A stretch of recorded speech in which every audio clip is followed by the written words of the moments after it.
we've been adamant that this is just an augmentation to live fire training, and it's not something that is going to replace it, because we still need to do the heat and sweat portion of live fire training.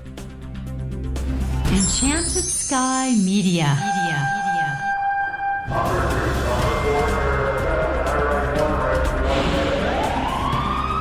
From Los Angeles, this is Code 3, the Firefighters podcast, hosted by award-winning journalist Scott Orr. Code 3 features interviews with leading members of the fire service, discussing firefighting strategy, tactics, and other topics you need to know more about. Now, here's Scott. That's right, and I will not let Parkinson stop me. Thank you for joining me again on another edition of Code 3. You are listening to the show for and about firefighters. Let's get started. Okay, here's an idea that's guaranteed to divide opinions and maybe raise some blood pressures. The Cosumnes Fire District near Sacramento, California, is using virtual reality technology to train firefighters for structure fires and other incidents. Officials say the VR goggles are a cost-effective way to train on a variety of scenarios that would otherwise be expensive to create. The company that makes the system is loaning it to the fire district for evaluation. I have a lot of questions about this, and I'm sure you do too. So today I'm talking with Cosumnes Fire District Battalion Chief Rick Clarke about what he thinks of the idea so far. Rick, welcome to Code 3. Thanks for having me, Scott. It's a pleasure. So how did all this come about? Searching for new training is always something that, we kind of strive for. When we were at FDIC this last year, we were in the Darley booth, and they had a demonstration of a fire investigation scene that they were using in virtual reality. The team that brought them that was the River team out of New Zealand. And, it was intriguing to kind of have that ability to sit and teach someone in that medium. So we started to have some preliminary conversations with the team and said, well, this is great for fire investigation, but have you ever thought of doing it for, say, some sort of live fire stuff or some EMS related stuff? They were obviously intrigued at the ideas we had, and shortly after FDIC, they contacted us and gave us some demo software, and we started to, talk about what exactly we were going to try and pull off. Now, what exactly do your people experience when they train with this system? So what we ended up doing is we took some rudimentary video equipment. We got some GoPro cameras from the GoPro company that are in 360, and we kind of took the firefighters' approach a little bit to it and decided that, these are the things that we wanted to capture.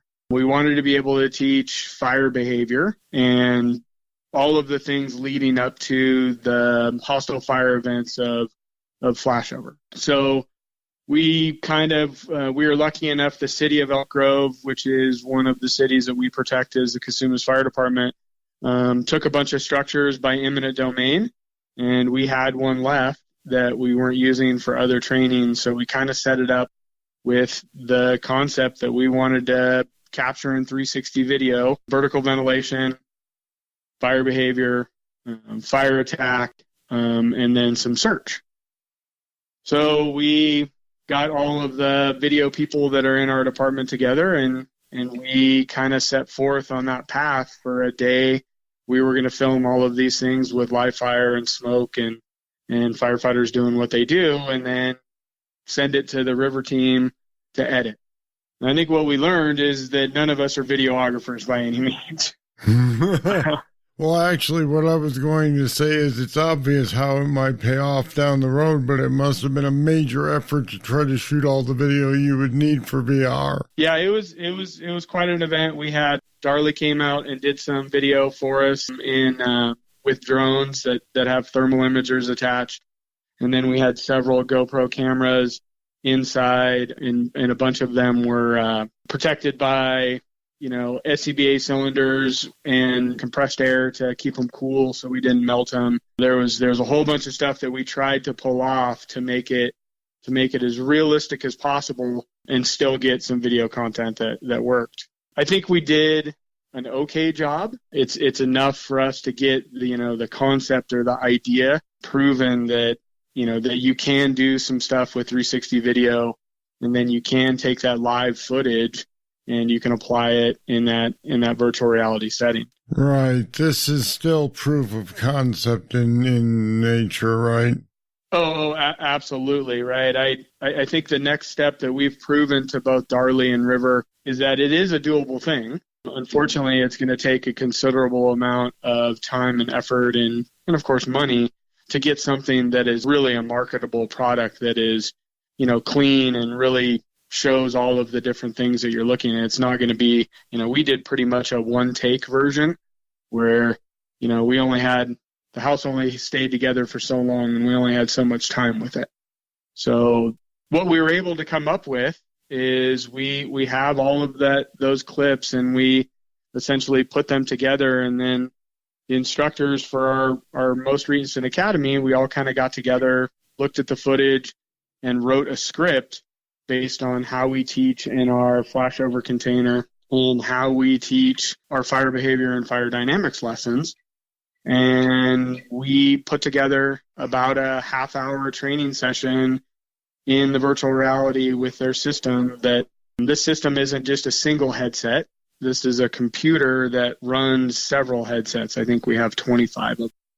And that leads to exactly where I wanted to go next, which is what can the trainees do in the VR world that you've created so far?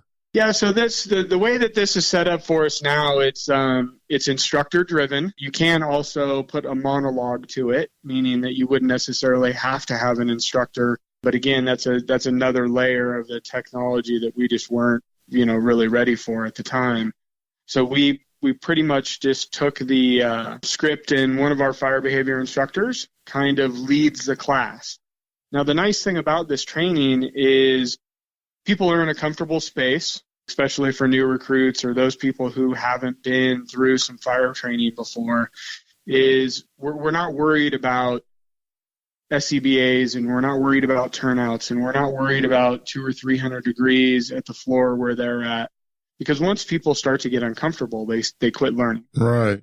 The other nice thing about this is the instructor can pause, rewind, and he can annotate on the video screen that they're looking at and stop and slow down things and show people exactly what we're kind of talking about. I'll be back with more right after this. Don't miss your chance to get your hands on the hottest logo wear around. Code 3 podcast gear makes you look good and tells the world you're a fan. Now you can wear the Code 3 logo proudly. Just go to our website, code3podcast.com. Click the banner and you'll be able to order an assortment of cool apparel and accessories. And thanks for supporting the podcast that supports firefighters.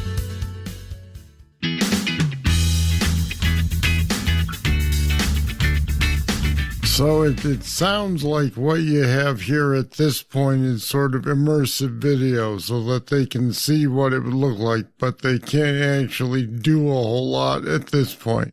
No, it's really not them doing anything as much as them kind of sitting and listening to the structure and getting that first-person view of exactly what the structure is talking about. The thing that we were adamant about with the River team and Darley is this isn't a replacement for anything hands-on, right? This is something that augments the training that we were currently doing, and it gave us the ability, and the way we kind of tested it is we broke our academy into 3 groups, and we teach using the dollhouse.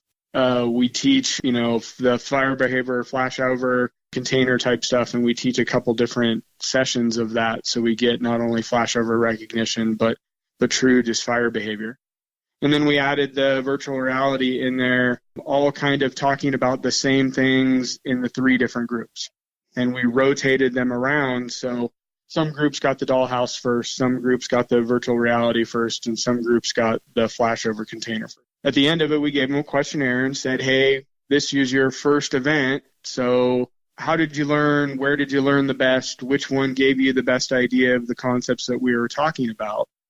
And we kind of tabulated all that information to figure out the best way for us to teach it. Is it, virtual reality first, or is it the flashover container first? And honestly, we were a little surprised. Most people said that it was best to start with the dollhouse, go to virtual reality, and then do the flashover container last, because they got a couple opportunities of that outside view where they didn't necessarily have to worry about all the SCBAs and all the other stuff. Now, given what I know about human behavior and the fact that I worked in the media for many years, I imagine you faced some pushback on using VR for training, if only because of the headlines that were written for the stories. What have the objections been that you've heard, and how are you going to overcome them, or how have you overcome them? Well, I think the biggest hurdle was the newness of it. The second biggest hurdle was people thinking that we were going to replace hands-on training with this sitting in a classroom and not actually putting people in a live fire scenario so they get to understand the dynamics of what that looks like.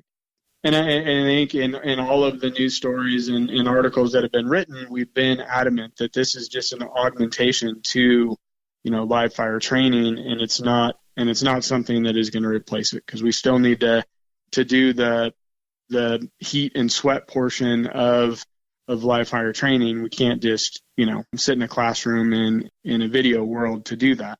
And the next step for us is then to leave our academies, both the college academy that we've tried it in and our recruit academy, and take it out to the line folks and really get their take on it. And we're going to start with the loudest voices of the naysayers and put them in it first.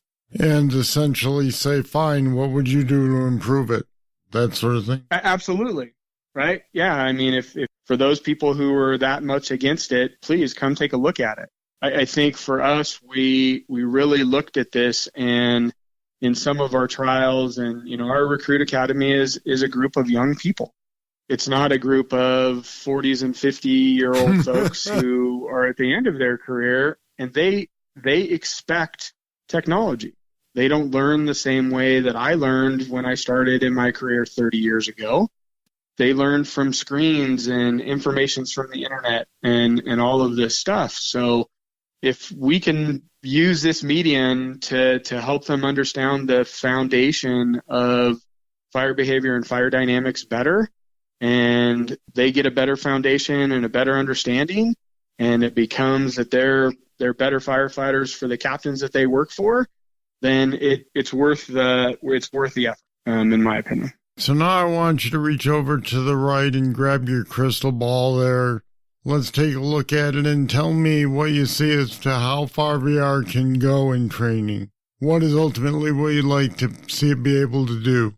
Well, I think that the world of VR, in both the reality video that we're trying to use and in the gaming type industry that is out there, it's really the imagination of the people who are programming and designing is going to be the limit. I think there's a lot of things that take a lot of effort and a lot of time to reproduce that not everybody in the fire service is going to be able to reach out and do. Not every fire department every year.